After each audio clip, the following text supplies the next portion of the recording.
Yo, what's up GameLeapers, Coach Cheese here, and we have a very special video today that I know is going to help every single one of you because I'm going to be reviewing a silver player's game and pointing out the common mistakes that everyone makes in this ELO and beyond, because trust me, even diamonds make these mistakes and I'm going to show you how to fix them. You see, after coaching hundreds of students to division and tier climbs, all of them have the same problems, guys, and I have the solutions. I mean, I wouldn't be much of a coach if I didn't, so one of our Russian subscribers has sent in this game and said, Coach Cheese, I'm sick and tired of losing in silver. I played this game perfectly and still lost. My support and team keep throwing. Please help. Now, is this not everyone who plays League? Maybe you're not Russian, but if you want the answers, guys, get ready for the next 10 minutes because you are about to learn more than you ever have. Now, as I go through the video, I want you telling me in the comments any of the thoughts you have and any questions about anything I talk about. Please do not be scared. I'm not one of those boxing kangaroos. Now, before we send it, guys, please, I am begging you to check out our website, GameLeap.com. You are guaranteed to improve by signing up because you will get access to our exclusive content designed to teach you and help you escape ELO hell. Join thousands of others so you stay ahead of the competition. Links, as always, in the description and comments section. Now, the first thing I want to show you guys is something every silver player does. They AFK level 1. Like, were you DMing your e-girl or watching our pro guides ad? Like, why are we standing still in pace for 10 seconds longer than we should? Get your heads out of the base ASAP. Now, guys, I want to show you the most broken mechanic any silver player can have, and that's the running around in circles mechanic. And the great thing about this is that it makes the enemy super dizzy, so that even when Thresh lands a hook like he does here, he can't skill his flay quick enough.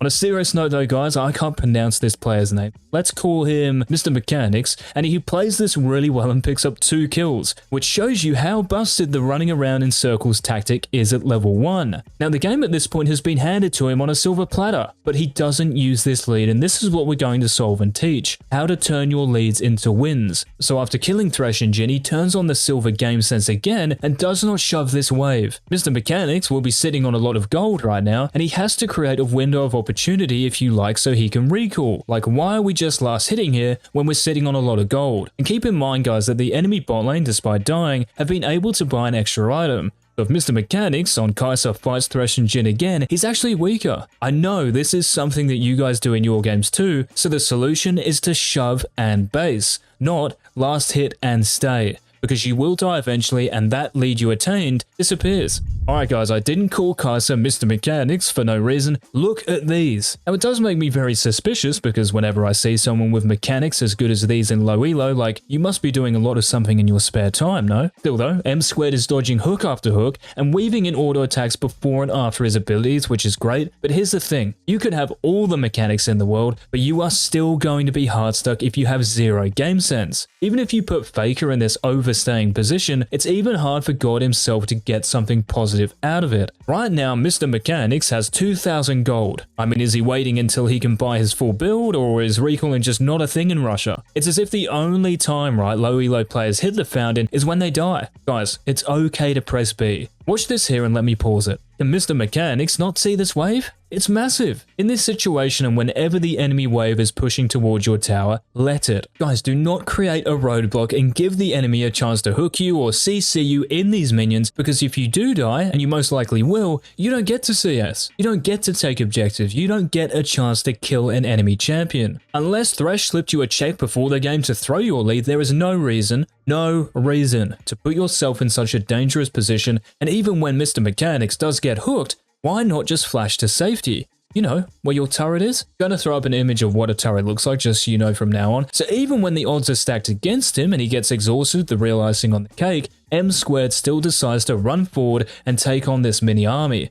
And for good measure, wastes his flash too. Just run back. You're not going to lose anything, and look at what he does lose. This whole wave. So when everything else is even, I actually trust Mr. Mechanics to win pretty much every fight because he's shown us he can play Kaisa. But you have to know when to fight, guys. And when the enemy wave is bigger than the Persian army in 300, please just back off. Okay, the next tip that is going to change how you play League, and for the better I might add, I repeat, do not help your teammates before you have helped yourself. Let me ask you, do you think this Hail of Blades Russian Tomkin's jungle knows what day it is? So when the Toad pings for assistance here, Mr. Mechanics, if he does think it's a good idea to go help him out, must sort his lane out first. Because if he doesn't, and if you don't in your games, you miss out on gold and experience. These are the only two details that matter on the Rift. And when you choose to leave your lane to roam, or to take Dragon or Rift Herald, or to ward, shove the wave. That means that when you move elsewhere, you don't lose anything. Think about this as well, guys. When you have a lead in your winning lane, why leave it? Wouldn't you want to stay in lane to win it even more? To use your item advantage to put your opponents further behind? You see, when Kaisa, Mr. Mechanics, makes this decision to help out Genji, he is bringing this silver player's cooldowns, mental decision making into play. And these he cannot control. No one can. So there is less room for error. If Kaisa stays in lane where he knows he has an advantage and can use it because he is essentially in control, the more he can make out of the lead he has, instead of abandoning that lead by moving elsewhere and bringing other influences into play. You see, in big team fights, guys, this is why it's so hard playing ADC. Because there are 50 other cooldowns in the fight that can kill you, you have to be almost perfect to have a hope of winning. And this is exactly why Mr. Mechanics dies again. Guys, the less players, the better. Do not put your lead in the hands of your teammates. But even after this, you can still come back and win, and here's how. Now, this upcoming fight, guys, is going to teach every single one of you two essential micro concepts that you have to understand to never see Hail of Blades time Genjis again, and the first one is the do not flash into a threshold concept. Now, that's a joke concept, of course, but to avoid this, I want to rewind a few seconds.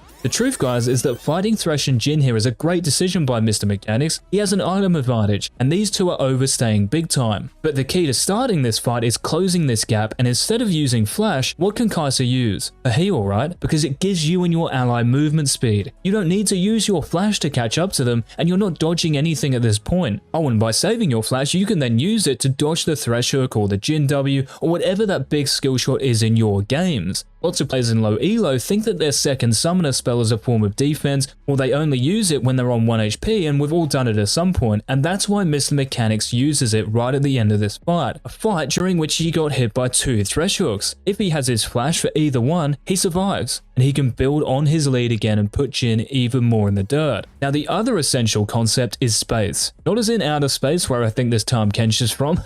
I'm talking about the distance from you to the enemy champion or champions. And guys, I guarantee you will climb elos because of this. When Mr. Mechanics forgets about his mechanics and fights like this, he is fighting how many champions? 2.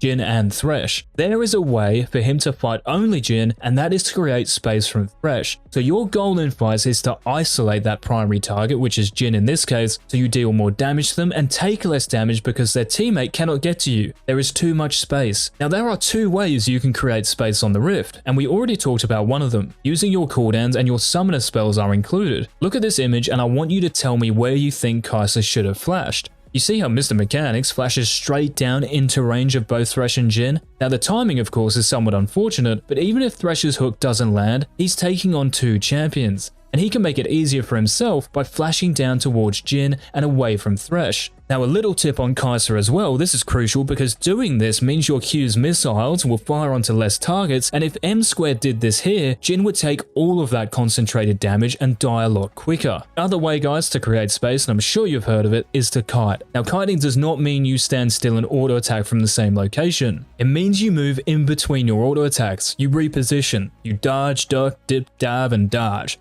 And you will see every great ADC in particular do this, like Double Lift or T1's Teddy. Being mobile means you are harder to hit with both skill shots and auto attacks, and over time, the enemy will auto attack you less because they have to move to get in range. And huge props to Mr. Mechanics because he reminds himself of why he's called Mr. Mechanics and kites away from Thresh near the end of this fight. Now, he did this too late, of course, but imagine if he did this when the fight started. Thresh wouldn't deal as much damage and he would survive. So the lead my Russian friend had at level 2 was thrown out the window, not by his teammates, not by Yuumi, not by getting parent ganked. The lead was lost because of him. Now, there's one more surefire way you guys are not going to have this happen to you ever again, and that's to head on over to our website and sign up today. Coach Cheese at the moment is uploading a high elo VOD analysis at least 7 times a week. I love you guys that much. And on top of them, we have hundreds of courses, guides, and other informative videos that will help take you right to the top. Don't waste any time and get over there ASAP, guys. Thanks so much for watching. Please leave a like if you enjoyed the video. This has been Coach Cheese, and until tomorrow's episode, peace.